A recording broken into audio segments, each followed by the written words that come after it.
আসসালামু আলাইকুম। একটা গণিতের সমাধান আপনারা দেখেন যে একটি বইয়ের ধার্য মূল্য 400 টাকা। বইটি 15% কমিশনে বিক্রয় হয়। বইটির ক্রয় মূল্য 200 টাকা হলে এতে শতকরা কত লাভ হবে?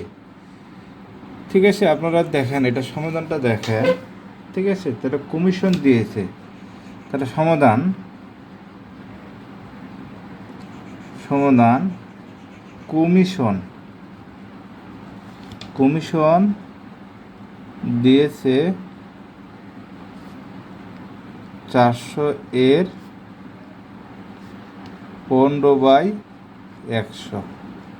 ঠিক আছে, তাহলে এটা বাদ, এটা বাদ, তাহলে 60 টাকা। কমিশন দিয়েছে কত? 60 টাকা। ঠিক আছে, তাহলে বিক্রয় মূল্য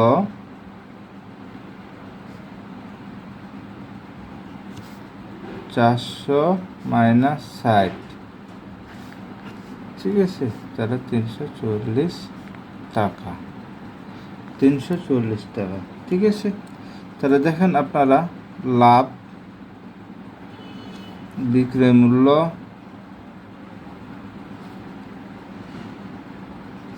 মাইনাস ক্রয় মূল্য। ঠিক আছে, বিক্রয় মূল্য মাইনাস ক্রয় মূল্য। তাহলে আপনারা দেখেন যে 340 মাইনাস 200 টাকা। ঠিক আছে, তাহলে হচ্ছে 140 টাকা।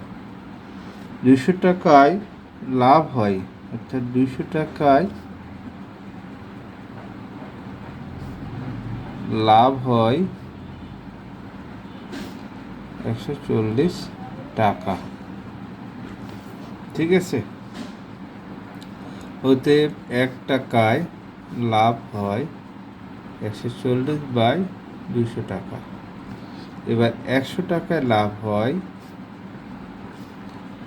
140 ইন্টু 100 ইকুয়াল টু 200 টাকা। তাহলে এটা বাদ, এটা বাদ। ঠিক আছে,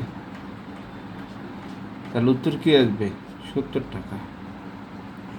70 টাকা উত্তর। লাভ হয় 70 টাকা। লাভ হয় কত? 70 টাকা।